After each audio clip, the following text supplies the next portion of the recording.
Hi అండి, ఈరోజు టమాటా పప్పుని ఎలా చేసుకోవాలో చూపించబోతున్నాను. దానికోసము 4 మీడియం సైజు టమాటాలను తీసుకోవాలి. సగం ఉల్లిగడ్డ తీసుకోవాలండి. ఇప్పుడు టమాటాలను కడిగేసి ముక్కలుగా చేసి పెట్టుకోవాలి.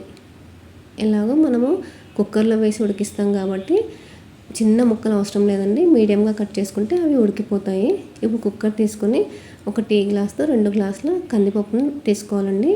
ఇది ఒకసారి కడిగేసి మనం వాటర్ తాగే గ్లాస్ ఉంటుంది కదండి, దాంతో 2 గ్లాసుల వాటర్ వేసుకోవాలి.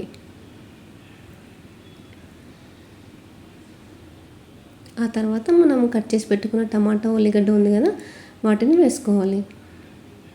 తర్వాత 1/2 టీ స్పూన్ పసుపు, 1 టీ స్పూన్ కారం వేసుకోవాలి. ఇంత ఇది చిన్న నిమ్మకాయ సైజంత చింతపండు అండి. ఇది ఒకసారి కడిగేసి వేసుకోవాలి. ఆ తర్వాత 1 టీ స్పూన్ ఆయిల్ వేసుకోవాలండి. ఆయిల్ వేసుకోవడం వల్ల పప్పు ఉడికేటప్పుడు పొంగిపోకుండా ఉంటుంది. తర్వాత మూత పెట్టి ఒక 3 విజిల్స్ ఉడికించుకోవాలండి. 3 విజిల్స్ వచ్చేదాకా ఉడికించుకోవాలి. కుక్కర్లో ఏది ఉడికించుకున్నా సరే, పప్పు కానీ నాన్ వెజ్ ఐటమ్స్ కానీ ఏది ఉడికించుకోవాలనుకున్నా సరే, విజిల్ వచ్చే వరకు మంటను హై ఫ్లేమ్లో పెట్టి ఉడికించుకోవాలండి. విజిల్ వచ్చే ముందు మంటని లో ఫ్లేమ్లో పెట్టి ఎన్ని విజిల్స్ రావాలనుకుంటామో అన్ని విజిల్స్ వచ్చే వరకు ఉడికించుకోవాలి.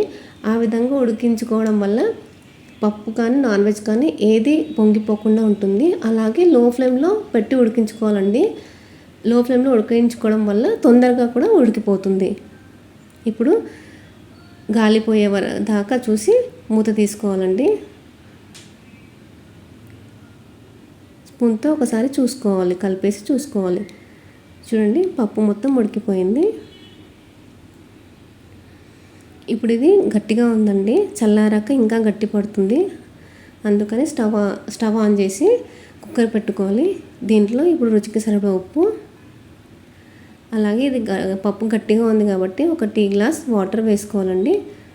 వాటర్ వేసుకొని ఒకసారి కలిపేసుకొని ఉడికించుకోవాలి. వాటర్ వేసుకున్నాక వెంటనే పప్పు గుత్తితో రుబ్బుకొని పోపు పెట్టుకోవద్దండి. అలా పెట్టుకుంటే పప్పు కిందికి ఉండిపోతుంది, వాటర్ అంతా పైకి వచ్చేస్తుంది. అలా కాకుండా ఒక 2 నిమిషాలు హై ఫ్లేమ్లో ఉడికించుకోవాలండి. ఈ విధంగా ఉడికినట్లయితే పప్పు అంతా ఒకేలాగా ఉండిపోతుంది, టేస్ట్ కూడా బాగుంటుంది. 2 నిమిషాల తర్వాత స్టవ్ ఆఫ్ చేసుకోవాలి. తర్వాత పప్పు గుత్తితో మెత్తగా అయ్యే వరకు రుబ్బుకోవాలి. చూడండి, మొత్తం ఒకేలాగా అవ్వాలండి. ఇప్పుడు పోపు పెట్టుకుందాం. స్టవ్ ఆన్ చేసి పోపు కడాయి పెట్టుకోవాలండి. అది వేడయ్యాక 3 టీ స్పూన్ల ఆయిల్ వేసుకోవాలి.